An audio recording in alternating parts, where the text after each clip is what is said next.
Ricardo Peralta y su tema, ¿por qué primero los pobres? ¿Cómo estás, maestro? Mi querido Enrique, siempre un gusto saludarte en tu programa de toda la semana aquí en Super Estéreo Milet. Y pues, en efecto, ¿por qué primero los pobres? ¿Por qué se ha hablado tanto de esto, mi querido Enrique, si tú me permites? Por favor, maestro. Muchas gracias. Amigas, amigos, muy buenas tardes. Seguramente han escuchado muy frecuentemente, sobre todo durante todo este sexenio, que por cierto está por concluir, una expresión que se ha dedicado a quienes pareciera no existen y es la población más grande de nuestro país. Esta expresión es: ¿por qué primero los pobres? Primero los pobres, ¿por qué? Si lo vemos desde otro punto de vista.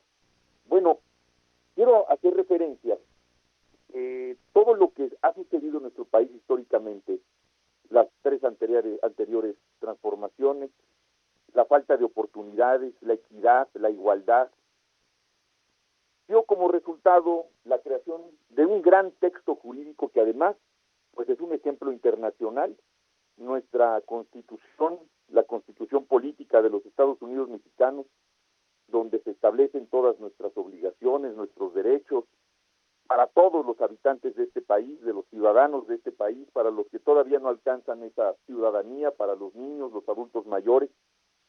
Es un instrumento jurídico extraordinario, insisto, un ejemplo internacional. Pero, ¿qué tantos de estos derechos, como la educación pública, como la salud, como la seguridad pública, qué tanto de todos los articulados que constituyen esta Carta Magna realmente se ejercen en nuestro país? ¿Por qué la gente los tiene que exigir cuando los derechos no se exigen?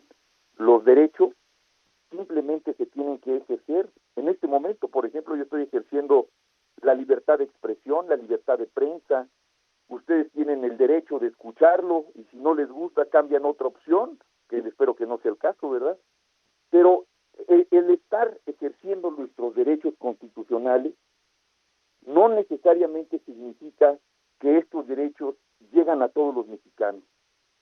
Y por eso esa expresión de por el bien de todos, primero los pobres, es algo que nosotros, todos los mexicanos, tendríamos que profesar.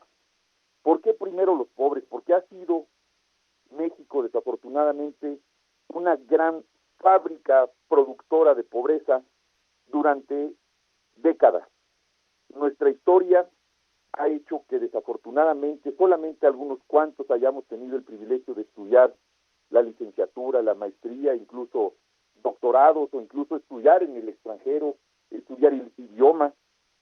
Y los que no han tenido la posibilidad, ojo, estoy hablando incluso de mi persona, que fui egresado de escuelas públicas. Hay quienes ni siquiera tienen la posibilidad de estudiar en escuelas públicas.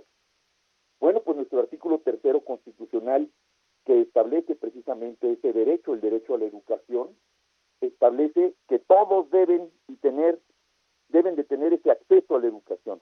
Pero ¿qué ocurre al final del camino? Que si un muchacho de primaria, de secundaria, de preparatoria va a entrar al nivel superior, es decir, a una licenciatura, pues necesita comprar ropa, necesita comprar cuadernos, necesita comprar libros, y cada vez esto es más inaccesible y la gente necesita comer antes de comprar un libro. La gente necesita atender su salud antes de atender a un muchacho joven para que pueda estudiar. Por ello es que el establecimiento de estos derechos sociales que tienen que ver con el otorgamiento de becas para estudiantes, de primaria, de secundaria, de preparatoria, y ahora con esta novedad de una beca universal para todos aquellos jóvenes que quieran estudiar la licenciatura que ha propuesto Clara Brugada y que ha propuesto la doctora Claudia Sheinbaum, es tener precisamente una visión con sentido social. Es preocuparse por otro derecho, por ejemplo, interesantísimo, que es el derecho de los niños, el interés superior del menor, que habla también la Constitución, el que tengan derecho al trabajo, el que tengan derecho a una profesión. Todo eso está en la Constitución, amigas, amigos.